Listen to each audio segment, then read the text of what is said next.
Everyone, welcome back to my YouTube channel. तो जो हमारा नेक्स्ट टॉपिक है और ये भी बहुत इंपॉर्टेंट टॉपिक है, यूनिट 1 का ही चाइल्डहुड एंड ग्रोइंग अप का हमारा टॉपिक है, दैट इज़ वृद्धि और विकास को प्रभावित करने वाले कारक।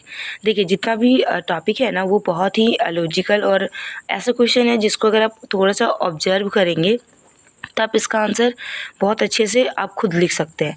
ठीक है, आप खुद समझिए, थोड़ा सा आप समझिए कि अगर वृद्धि हो रहा है, विकास हो रहा है, ठीक है, और किसी बच्चे का नहीं हो रहा है, तो क्या क्या कारण हो सकता है, वही लिखना है कि क्या क्या कारक हो सकता है जो प्रभावित करता है। तो सिंपल बताइए, अगर थोड़ा सा सोचिए कि अगर कोई बच्चा है, ठीक है, माइंड में ये करिए कि कोई एक बच्चा है, अगर उसका विकास नहीं हो पा रहा है तो उसके पीछे क्या क्या रीज़न हो सकता है। आप अपने फैमिली में पहले देखिए कि हो सकता है कि घर का सिचुएशन अच्छा ना हो, जिसकी वजह से अच्छा ग्रोथ नहीं हो रहा है। हो सकता है कि घर का जो शैक्षिक स्थिति है वो अच्छा ना हो, घर में खाना पीना है वो अगर अच्छा नहीं होगा, ठीक है, अगर माँ बाप के साथ अच्छा बॉन्डिंग नहीं हो, अपने जो घर में जो बाकी सारे मेंबर्स हैं उनके साथ अगर बॉन्डिंग अच्छा नहीं होता है, या फिर हो सकता है कि बच्चे का फिजिकल कुछ प्रॉब्लम हो, जैसे पैर में थोड़ा सा कोई दिक्कत हो, हाथ से दिक्कत हो, आईज से कुछ रिलेटेड हो, या फिर माइंड से कुछ रिलेटेड प्रॉब्लम हो। तो आप जो भी ये सब देखते हैं, ठीक है, तो ये भी एक क्या है, कारक है जो प्रभावित करता है, बच्चा को रोकता है आगे बढ़ने के लिए।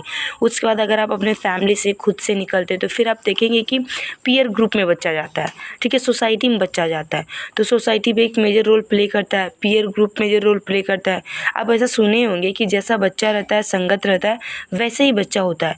तो यहाँ से आप ये चीज़ बहुत अच्छे से समझ सकते हैं कि पीयर ग्रुप मैटर करता है। अगर पीयर ग्रुप इंटेलिजेंट है, पीयर ग्रुप में अंडरस्टैंडिंग है, पीयर ग्रुप स्मार्ट्स है, तो बच्चे भी क्या होंगे, स्मार्ट होंगे। लेकिन अगर पीयर ग्रुप ही नहीं है तो बच्चा भी नहीं होगा। तो ये चीज़ आप लोग जानते हैं, ठीक है, कि अगर 10 लोग अगर अच्छे लोग हैं, अगर कोई 11वां लोग अगर उसके साथ रहा तो वो भी कुछ टाइम के बाद रहते रहते क्या हो जाता है, अच्छा हो जाता है, ठीक है। लेकिन वहीं पे अगर 10 चोर है तो 11 भी अगर अच्छा है ना, रह रहा है ना, तो 2 महीने 3 महीने बाद वो भी वही चीज़ को क्या एडॉप्ट कर लेता है। तो ये सारा चीज़ क्या है, फैक्टर है। तो चलिए हम लोग समझते हैं कि हम लोग कौन कौन सा फैक्टर यहाँ पे मेंशन कर सकते हैं।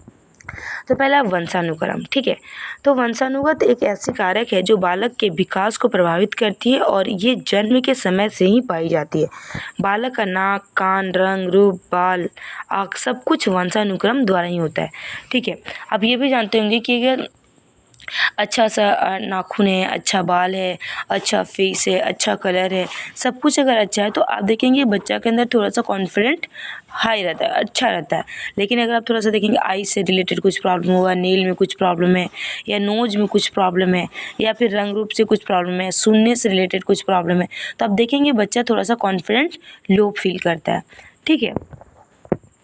तो यहाँ पे प्रतिगमन के नियम के अनुसार ये क्या बोलता है कि तेज बुद्धि वाले माता पिता की संतानें दुर्बल बुद्धि वाले माता पिता की भी हो सकती है। देखिए, कहने का मतलब ये है कि ऐसा प्रतिगमन का नियम के अनुसार कि ऐसा ज़रूरी नहीं है, यहाँ पे थोड़ा सा रिवर्स बैक भी हो सकता है कि जो तेज़ माँ बाप वाले जो तेज़ माँ बुद्धि वाले जो माँ बाप हैं, ज़रूरी नहीं है कि उनके जो बच्चे हैं वो भी तेज़ हो।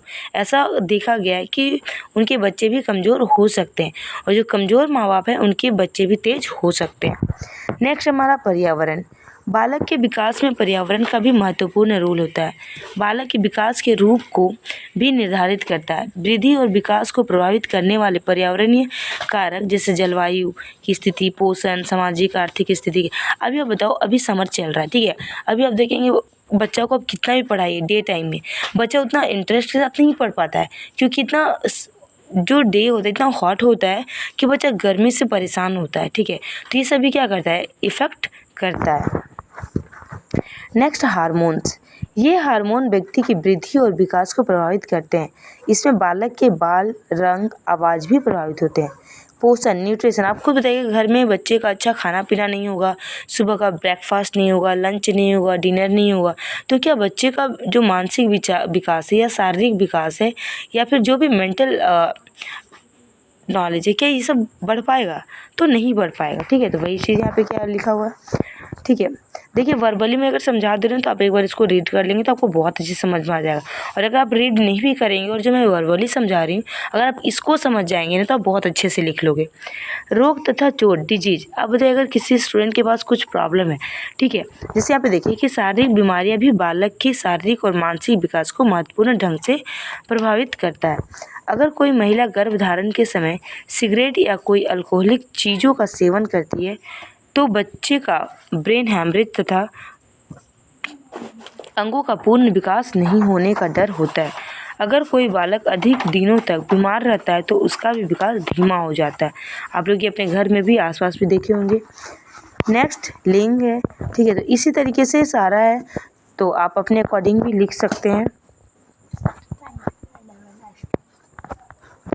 ओके, तो ये हमारा था फैक्टर्स, ठीक है। नेक्स्ट वीडियो में हम लोग नेक्स्ट टॉपिक के साथ मिलते हैं। तब तक के लिए आपको ये वीडियो बहुत अच्छे से देखना है, समझना है, एंड अगर आप चैनल पर नहीं हो तो चैनल को सब्सक्राइब करना है, लाइक करना है। Thank you.